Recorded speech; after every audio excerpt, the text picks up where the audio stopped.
Hey, what's up? Do you ever hear about device-to-device communication? What if your mobile is talking to another mobile without help of base station? Or your autonomous car is talking to pedestrian to avoid accidents? Here's come device-to-device communication. Hey, I'm Ghulam Shabir and I'm talking about device-to-device communication in 5G today. Let's see, what is device-to-device communication? Device-to-device communication is a promising technology in 5G network. When 5G comes, there's a lot of devices with generating data and it is difficult to manage that data at single base station. So here's come device-to-device communication. In device-to-device communication, two devices directly communicate with each other without help of base station. So why we are using device-to-device communication? Let's discuss benefits of device-to-device communication. Device-to-device communication offloads base station from data traffic. It has low power consumption, low latency, it provides high spectral efficiency and have larger cellular coverage area. We divide 5G network majorly into two tiers. First is macro cell tier and second one is device tier. In macro cell tier, there is a conventional communication between base station and device. In device tier, there is device-to-device communication, which is actual power of 5G network. In device tier, we have four modes of communication. Device relaying with operator-controlled link establishment, direct device-to-device communication with operator-controlled link establishment, device relaying with device-controlled link establishment, and device-to-device communication with device-controlled link establishment. Let's talk about four modes of communication. First comes device relaying with operator-controlled link establishment. In this type of communication, there is still possible for a device to communicate with base station even when there is poor cell coverage. How this is possible? This is possible by relaying data through another network.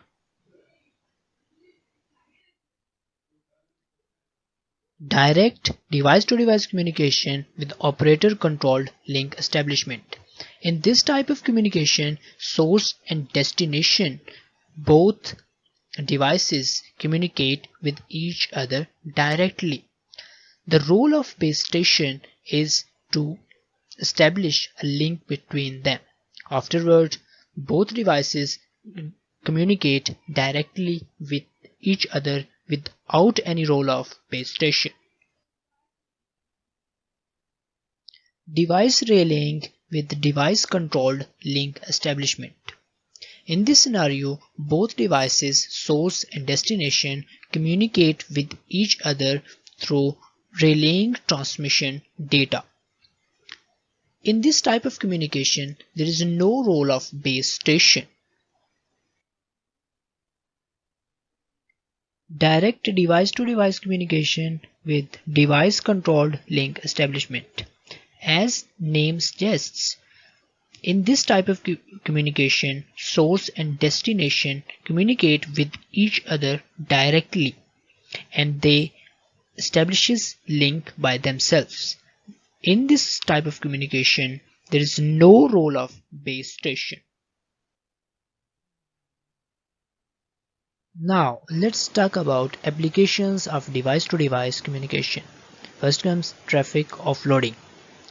One hop or multi-hop device-to-device communication can be used to facilitate traffic offloading of users under same cellular network.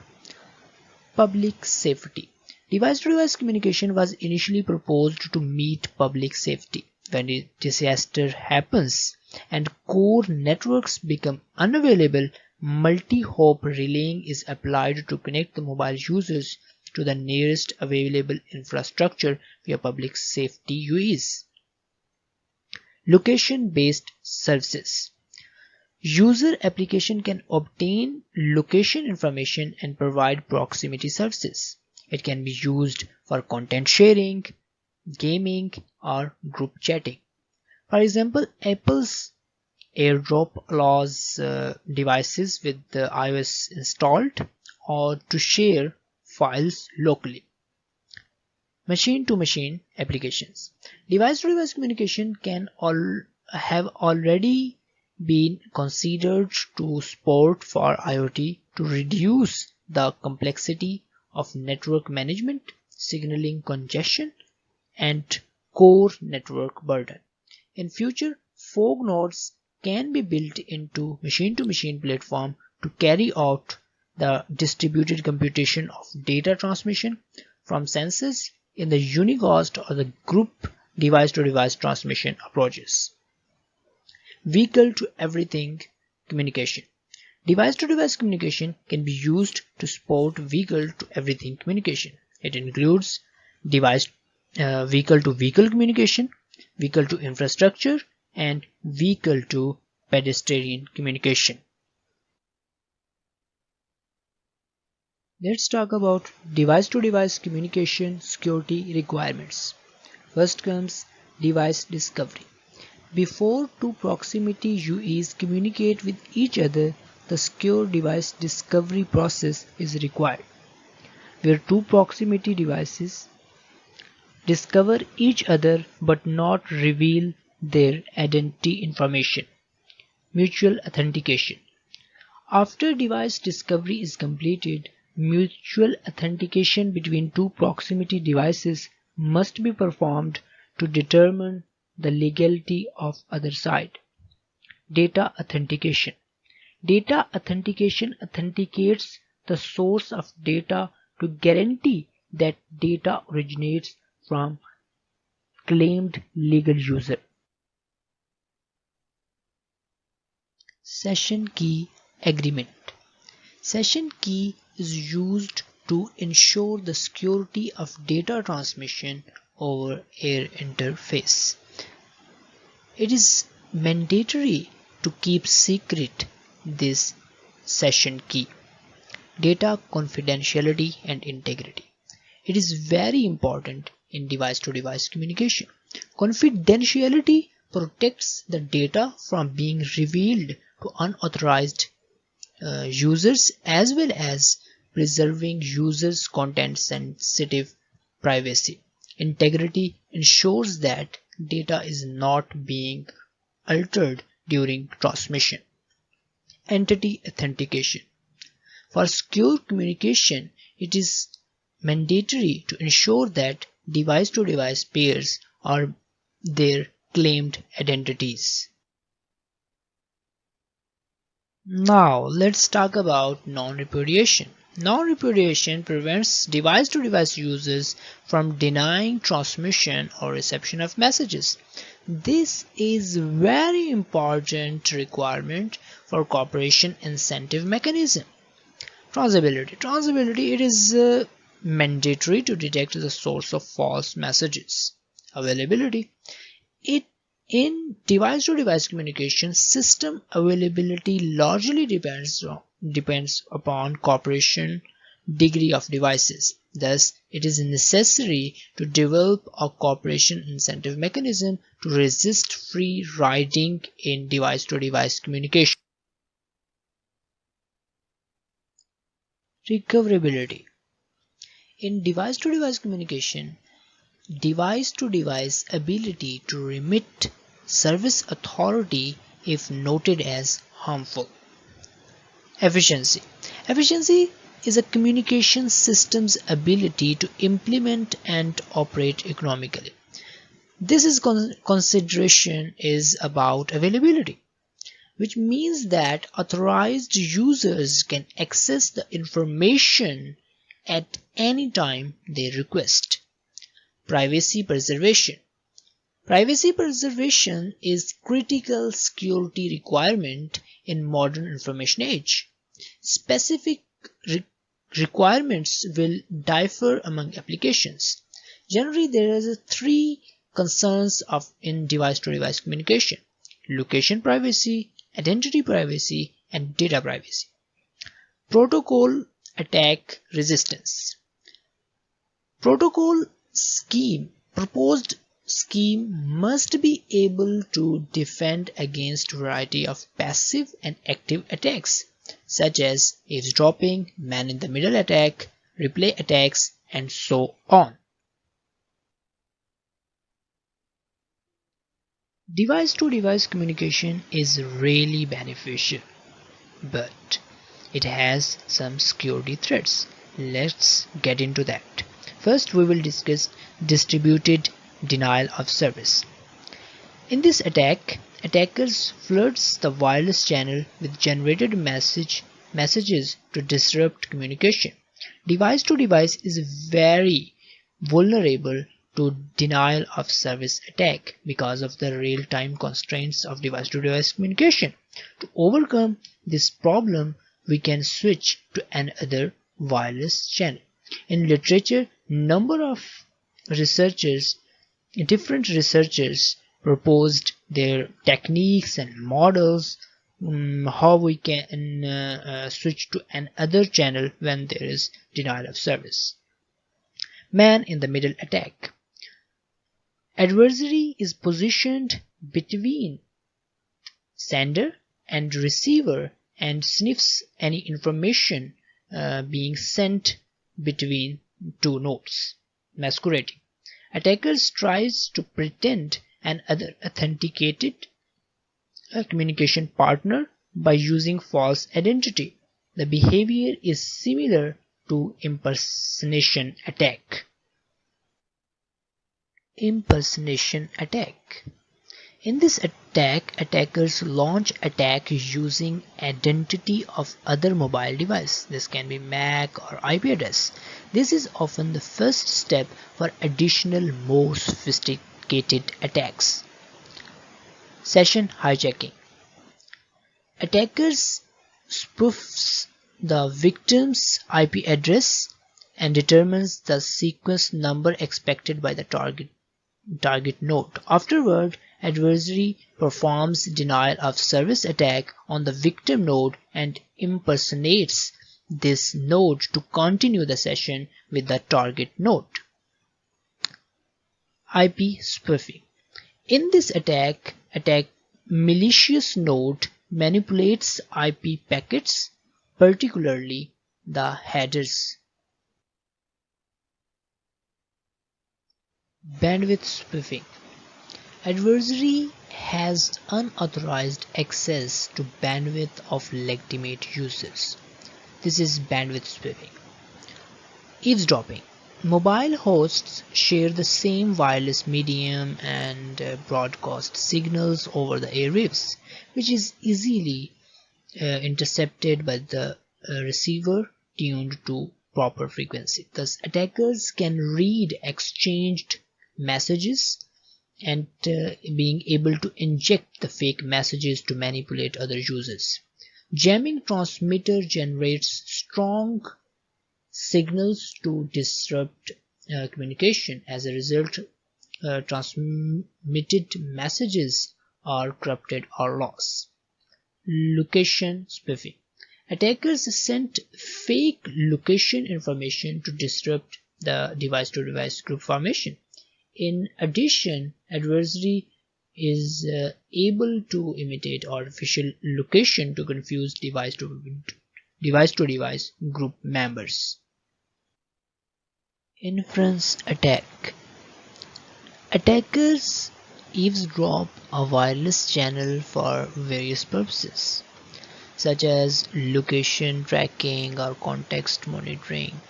These techniques aim at inferring user behavior and whereabouts. Malware attack. The user's mobile devices is compromised by malware or randomware. Malicious program can be Trojan, worm, virus, botnet, or spyware, and is able to attack both operating system and user application. Thereby attackers reveals private information. The malicious programs can spread through the network and slow down the entire mobile system and cause damage. Free riding attack. Selfish devices, device to device users are not willing to share their information, their resources with other users due to their limited resources. It will reduce the system usability and availability for device to device communication. Trust manipulation attack. Adversary fogs its trust value to so that other device to device users believe that he will act as a reliable and trustworthy way. For example, to attack device to device communication requests. Data fabrication and modification. Data may be fabricated or modified by malicious users if it is not protected.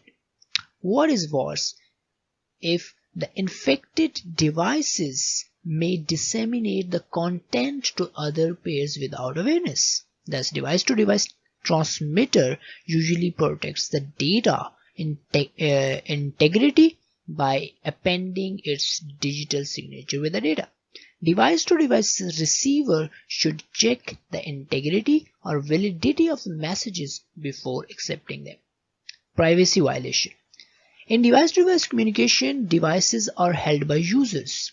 Thus, some privacy-sensitive information such as the user's identity or the location may be disclosed to attackers. Additionally, the data transmitted between the devices may violate the user's privacy if the contents are privacy sensitive. Fog attack. Attackers send fake data to rest of the UEs which dislike the system. So this type of attack can be avoided through the data integrity, and this can be used in cryptography. So active attacks on control data. In this type of attack, attackers change the control data. To avoid this type of attack, authentication, confidentiality, and integrity can be used. Now we will discuss solutions of these security threats. These are security approaches which can be used to tackle attacks. So security approaches are key management, authentication, confidentiality and integrity, availability and dependability, and secure routing and transmission. Key management addresses impersonation and masquerading attack. Authentication avoids man in the middle attack, impersonation, masquerading attack. Confidentiality and integrity can address malware attack. Availability and dependability address denial of service attack. If we implement secure routing and transmission, we can avoid eavesdropping, IP spoofing, and session hijacking. Now it's time for privacy preserving approaches. There's a number of approaches which we find in literature. Different researchers propose different privacy preserving approaches.